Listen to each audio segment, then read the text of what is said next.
UFC Fight Night, Garry vs. Prates is going down this Saturday. We had a week off, so let's get straight into this prediction, reaction, breakdown, whatever you want to call it. The first fight, we got Chandler vs. Edwards. Not Michael Chandler vs. Leon Edwards, I wish. We got Chelsea Chandler vs. Jocelyn Edwards, though. I'm going Jocelyn Edwards. Chelsea Chandler does not look threatening to me at all. Last 3 fights went to decision. She lost her last fight by decision. And Jocelyn Edwards fights like Leon Edwards, but she actually goes for it. I think Jocelyn Edwards is going to kick the shit out of Chelsea Chandler's legs, flatten the tires, and she's going to get her out of there quickly with strikes. The speed and the strength is just another level with Jocelyn Edwards. Now moving up, we got Timmy Cuamba versus Roberto Romero.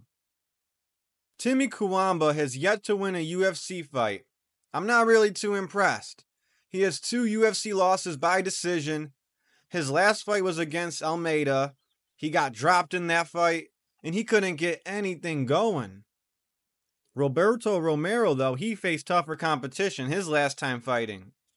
He fought Onama. They were both dropping each other. Romero was landing crazy kicks, spinning back kicks, fast body kicks, leg kicks. Onama was doing the same thing. He just lost that one because Onama's a little more experienced. It was a good fight, though. Roberto Romero's taking this one. He might even put Cuamba away. I'm saying he's going to put him away before the end of 3 rounds with strikes. He's going to throw some crazy flying knee or some crazy kicks. There's a huge skill gap here. Timmy Cuamba can't really get things going. Roberto Romero, he's non-stop. Next up, we got our final female fight of the night.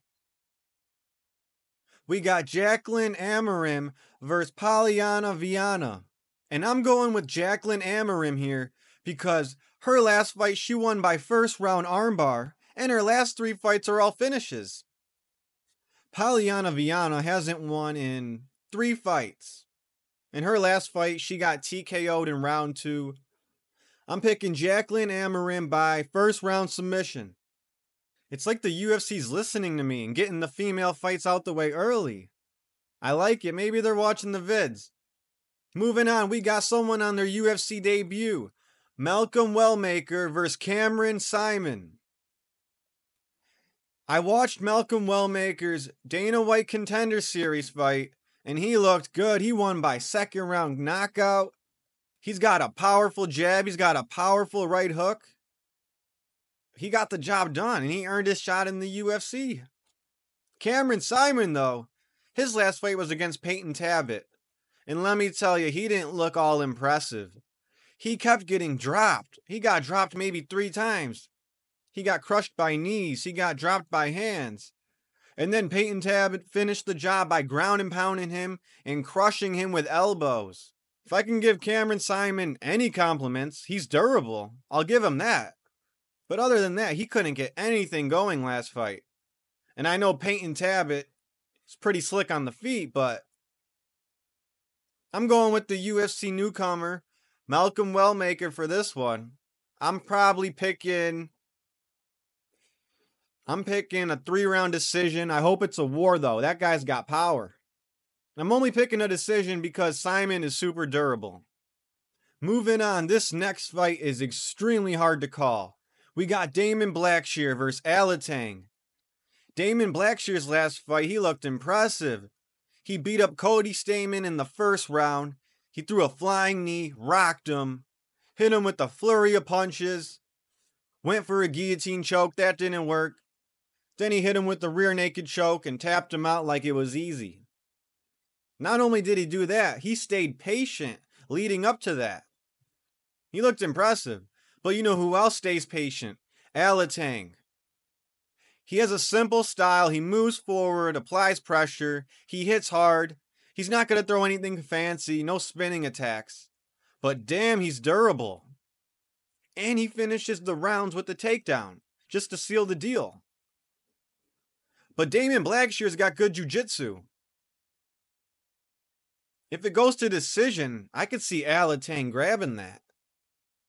But man, Damon Blackshear's dangerous. I got Damon Blackshear doing a little bit more, being a little more active, a little bit faster on the feet, using his footwork to avoid all the powerful, dangerous punches. Yeah, Damon Blackshear by decision. Hopefully it's a barn burner. Moving on. This next fight, style-wise, it can get really boring. We got Chris Gutierrez, El Guapo, fighting someone who calls himself Sexy Mexi, John Castaneda. El Guapo, or Chris Gutierrez, his teammate is Youssef Zalal. Youssef Zalal, the sprinter, the track star. He runs around the cage, he'll run away from you any chance he gets. He does not want to engage, he does not want to fight, he wants to avoid the fight. And unfortunately, Chris Gutierrez's last fight showed that he's been training with Youssef Zalal. He was only throwing kicks. I swear, he maybe landed one punch.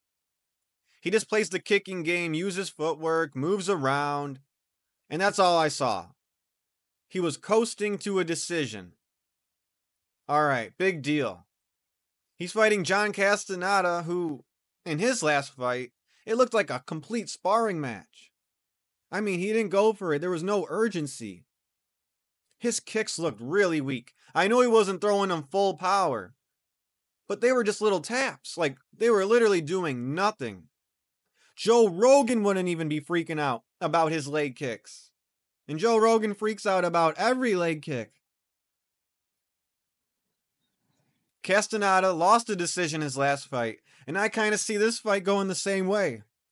I hope I'm wrong, but if you need a piss break fight, this might be it. I think they're going to be dancing around each other, doing jack shit. Chris Gutierrez wins a decision just by kicking him harder. Next fight we have Evan Elder versus Gage Young, who's making his UFC debut. Evan Elder's last fight was good. He beat Darius Flowers at altitude. He gassed him out, threw hard body punches. Darius Flowers was taunting him. Then Flowers gassed out, and Elder tapped him out with the arm triangle.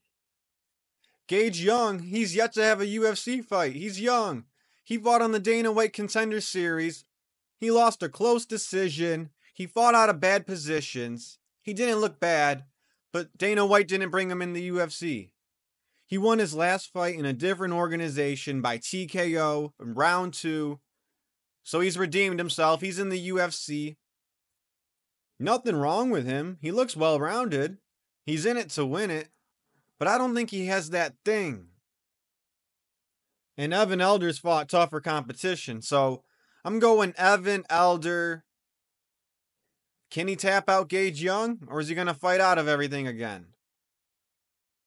I'm going Evan Elder by submission.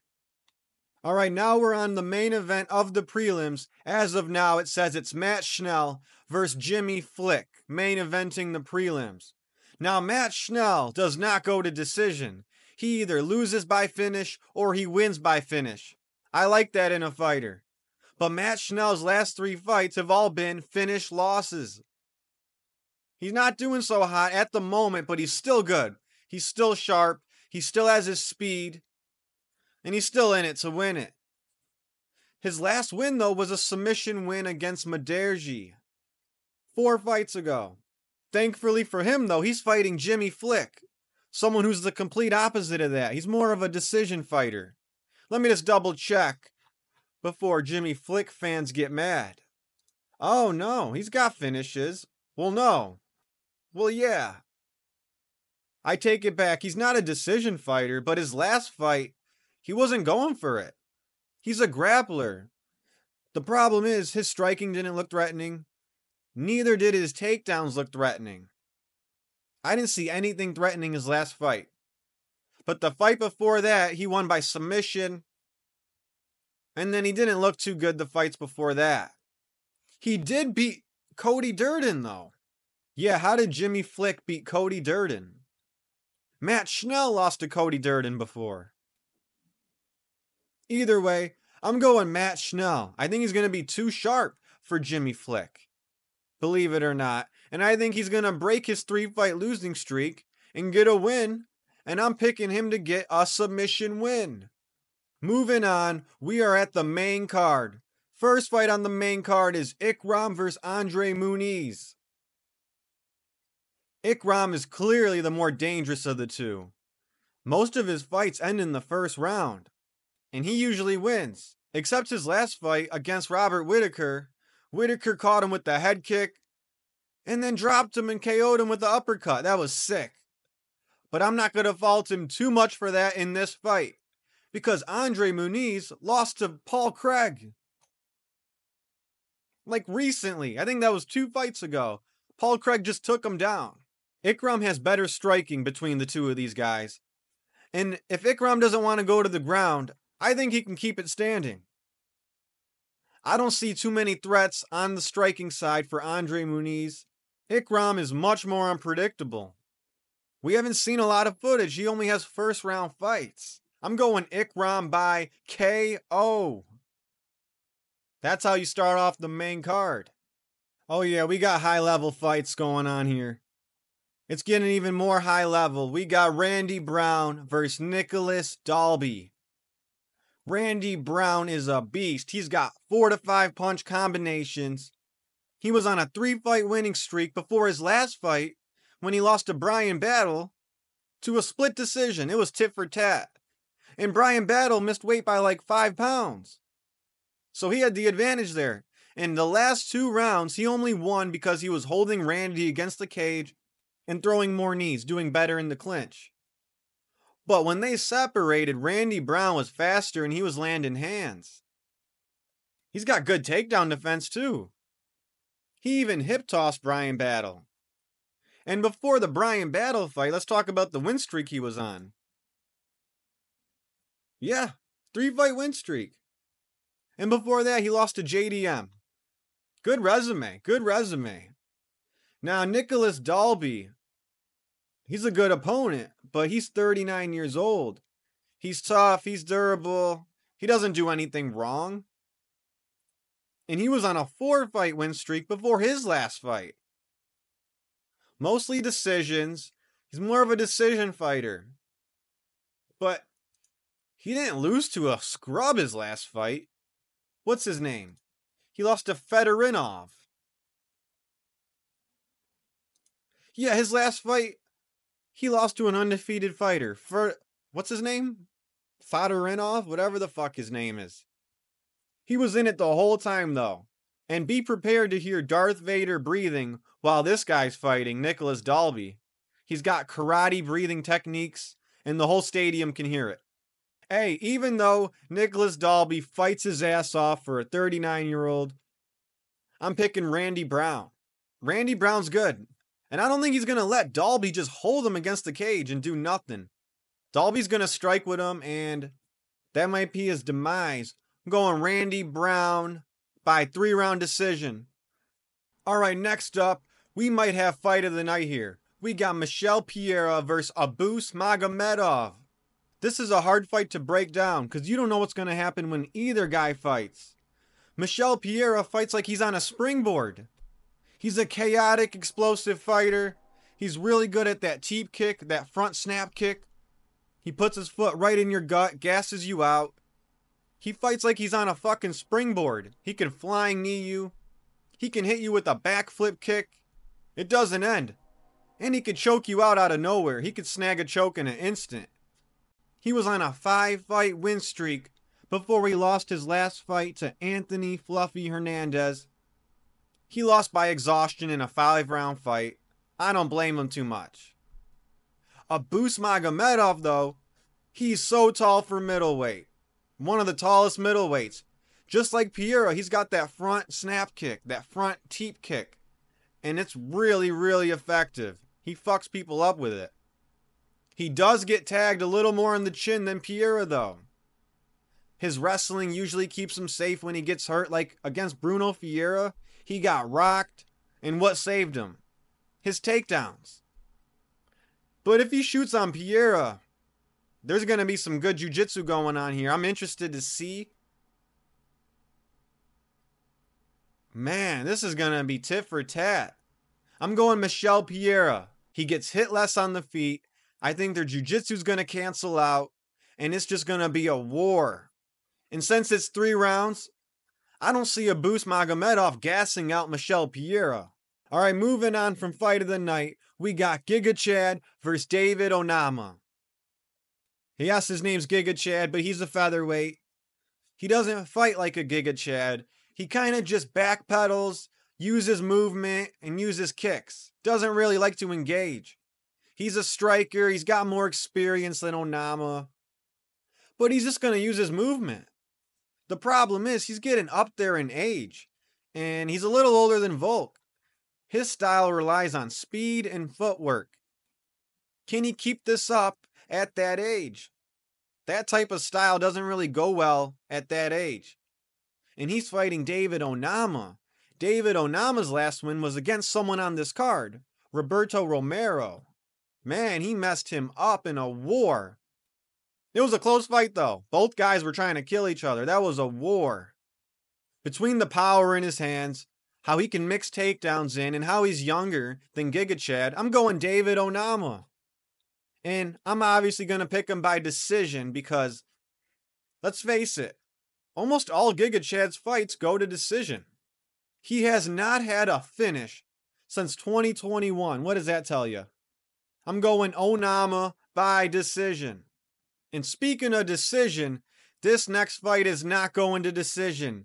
I'm talking about Anthony Smith versus Zhang Mingyang.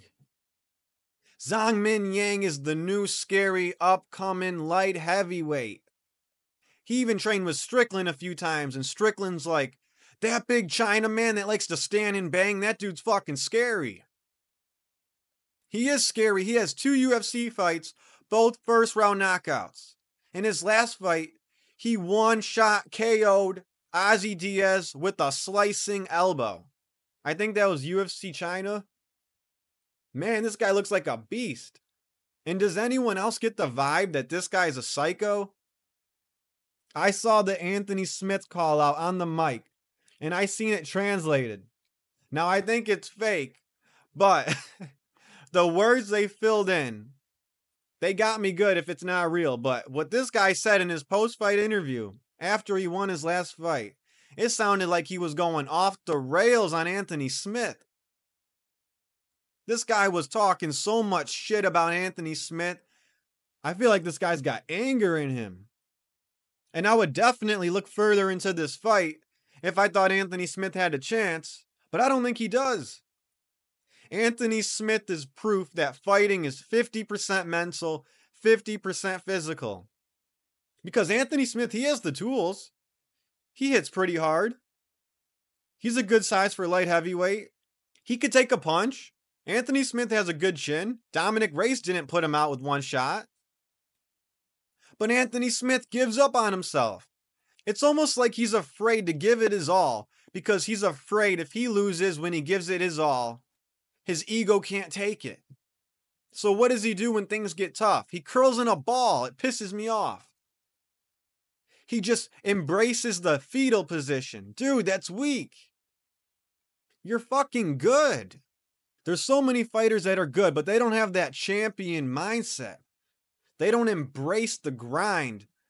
And Anthony Smith, when it gets grimy, when it gets tough, when the fight gets ugly, he's always in the fetal position.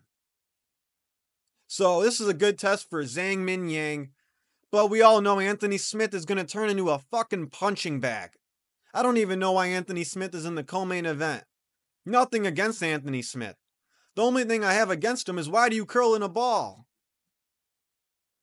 Zhang Mingyang, he's going to win this fight, and he's going to be the new upcomer at light heavyweight. People are probably going to forget about Carlos Ulberg, because that guy tip-tap-toes to a decision. Zhang Mingyang is probably going to elbow Anthony Smith's head off his shoulders. Yeah, I'm that confident in this pick. Zhang Mingyang by KO. Moving on, last and least, we got the main event. We got Ian Machado Garry fighting Carlos Prates. You got to add Machado in there, guys. Ian Garry has 3 weapons on the feet. I'm surprised I even remember what Ian Garry's striking looks like I haven't seen it in 3 fights.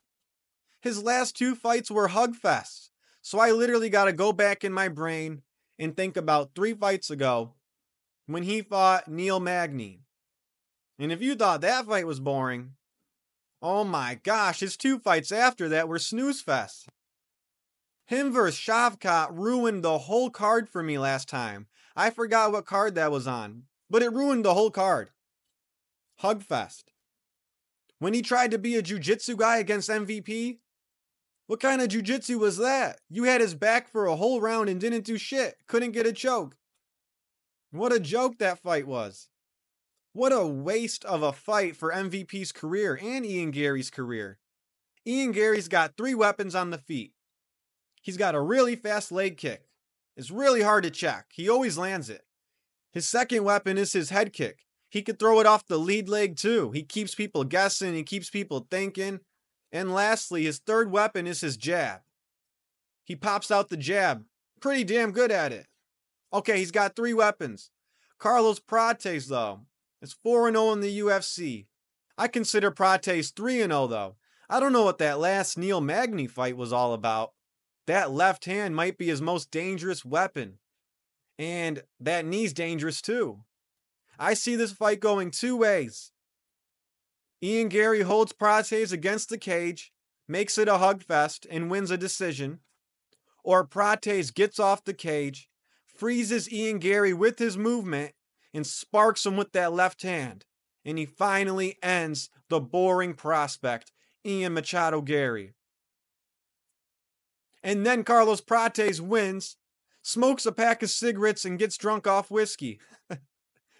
How funny would that be? I'm going with the latter. I think that's more likely to happen. I think Carlos Prates is going to be buying packs of cigarettes and pints of whiskey that night because he's going to win by KO against Ian Garry. Please beat Ian Garry. I don't want to see any more boring welterweight fights. Please and thank you. I'll catch you guys next time. Hopefully these picks are better than my last picks. I'm pretty good at picks though, so check out the channel, like and subscribe. Peace.